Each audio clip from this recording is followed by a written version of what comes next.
Hi everybody, and I'd really like to wish you happy new year and hope you had a lovely Christmas. I would actually like to thank everyone who has subscribed and followed and sent lovely feedback in the few months that we've been doing this, and it really makes such a difference. We're growing slowly but nicely, and I hope that everything we bring to you, you get some kind of upliftment from, or comfort from, or empowerment, whatever it is. So thank you for everything you are doing by supporting this channel. Now we have been, well, left with the month of December and launched into the new month of January. And of course it's exciting. Now at the end of December we had the solar eclipse in Capricorn. And this has kind of left us with what I feel is a springboard into the new year. And we're thinking about making New Year's resolutions or how can we alter our situation around us emotionally or spiritually.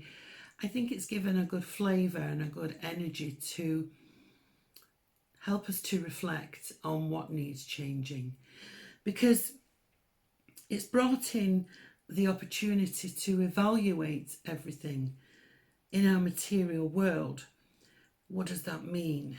That means that maybe we're not going to go for the bigger, faster, gas guzzling car that we really thought we'd like, but maybe drive something a little bit more economical. We are living in a time where now we have to be quite responsible for how we are with the environment. Kind of takes me back to thinking, as I'm talking to you, about the Native American Indians who lived on the reservations and the plains and only used what they needed to, survive and to grow and to live on the land.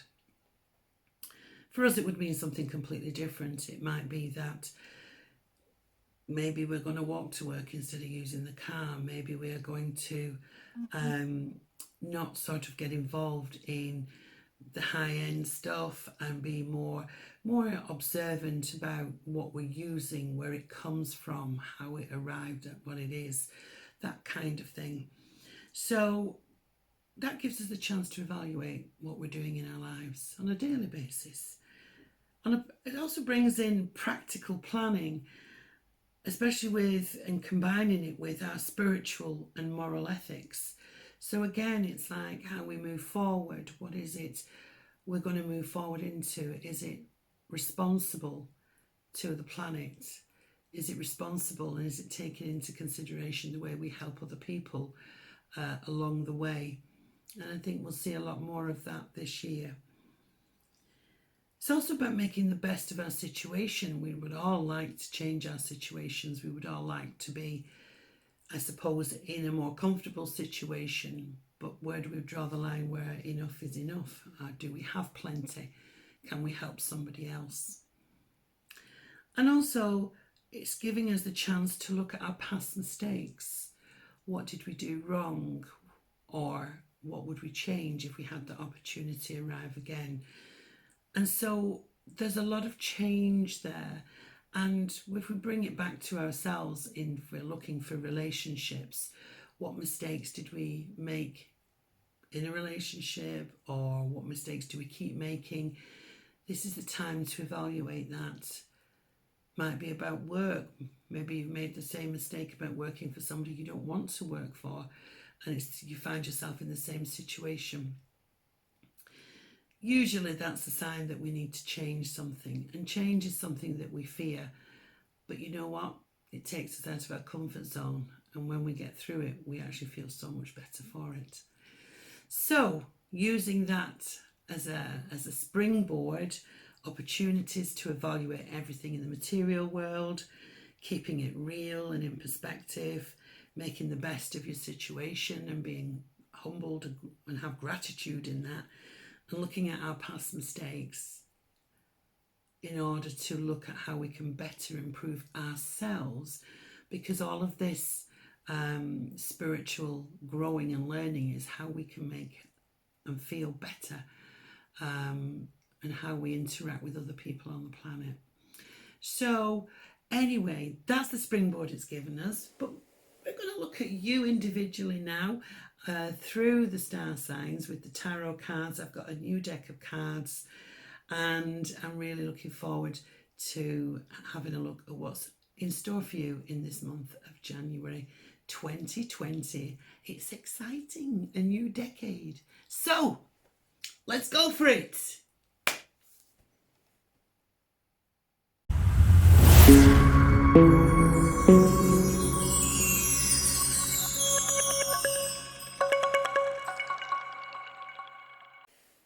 Hello and welcome, Pisces, to your January insight for this year 2020. We've got a new decade, a new year, and a new month.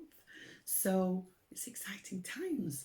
So first of all, I'm going to pull you an angel card and see what the angels want to tell you. And we've got, look at this, abundance. It doesn't get much better than that. If you've had a time of stress or worry, or you've been struggling with something, this is now about to end, and there is a much more abundant time. Abundance can mean many different things. We don't have to be rich to be abundant. We could be rich in our health, we can be rich in family and friends. Whatever that is, that abundance is coming in. So if you've had a difficult time, the angels are saying there's a time of a lot less worry, a lot less stress coming in around you, and things are going to be much smoother and much easier for you, which is great. Great news, Pisces. Right, let's throw a few cards out here for January. Let's see.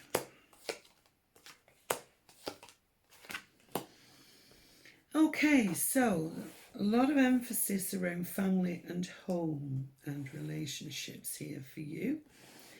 Now, first of all, you're going to be very busy because we've got the Knight of Swords. And this is saying getting involved with lots of things, doing all sorts of things, having a very busy mind, running around, make sure you don't tire yourself out. It could also be, for those of you who are single, someone from the past popping back. Now that's going to be interesting. Do we want to hear from an ex or not? Only you can answer that. Remember, this may not resonate with everybody, but take from it what you will. And if it is somebody popping back from the past, here he is. This is a very strong fire sign, Aries, Leo, Sagittarian. Can sometimes be a Scorpion. I feel they're quite driven as well. But this gentleman here, if you've been asking for an ex to come back or hoping for an ex to come back, this could be the one you've been waiting for. But this time we ask the question, what is he coming back for? Well, actually, for stability. Because we have the Four of Wands here. And the Four of Wands is all about putting down the foundations, real foundations now, and getting things right and harmony and balance and building on what you've got. Maybe you just married to somebody that travels away a lot, and this is him coming back and wanting to do more at home or spend more time at home. But certainly the foundations are going down there, and maybe you've been thinking of doing some home improvements as well. But certainly there's a lot of action, it's going to be busy, very busy month for you. But know that you're doing the right things at the right time here. And again, look at this, the Nine of Pentacles. This is your security. This is you feeling safe. This is feeling cherished, loved, looked after. So all of those things, all of those gifts around you, you're looking amazing. You're feeling very, very safe with your situations around you. There isn't anything bad I can say about this card. It's financially secure as well. So everything feeling very, very good in that respect. But I will just throw a spanner in the works. Sometimes when we feel we have everything, we've got abundance and everything, and we're in a nice place, we start to wonder, and this card says, why am I feeling trapped? Is this I might be somebody sitting in a very, very comfortable situation, but yet I don't feel I am my own person. So there's a little bit of feeling a little trapped with something here. It may not link to that. It may be a situation, you may be feeling a bit trapped in a work situation. But also the message with this card is, remember, you're not totally trapped. You can get out of the situation by taking action and making choices. Just going to pull another card to make sure, yeah. Not for long. You can't keep a good Piscean down. There's your energy and your strength and your independence. So it could be, again, because it's independence, it could be somebody who's gone into a relationship, been independent, now sort of everything's gelled, everything's going really well, and it's like, oh, where's me again? But it's that kind of thing. So let's have a look and see what the oracle cards have to say. Very, very nice. This card says, keep your dreams alive. There we go. It's important to have dreams, to have something to go for, our goals, or what we're setting, but keeping them alive. Don't put them in a cupboard, put them away, bring them out, dust them down. What are your dreams for the future? Where do you want to be? What do you want to be doing? And this card encourages you to remember what your dreams are. I think life could be quite boring if we didn't have our goals and aspirations. This is just reminding you, you may have reached a level where you've got your dreams, but now it's to dream again. What else do you want to build on top of that? What else can you do? Where do you want to go? How do you want to do that? You may have your dream situation sitting in front of you. We never rest, do we?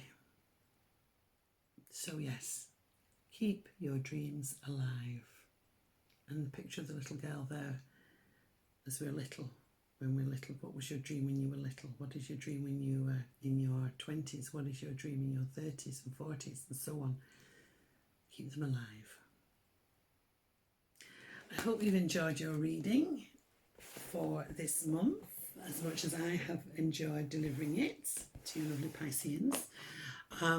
If you click on the link below, all my information is there. My personal readings, I am available for personal readings.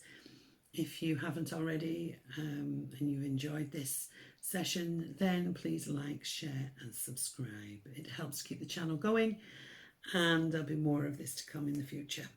So thank you once again for joining me here. Have a marvellous, wonderful, abundant January, as you will. Lots of love, and see you all soon.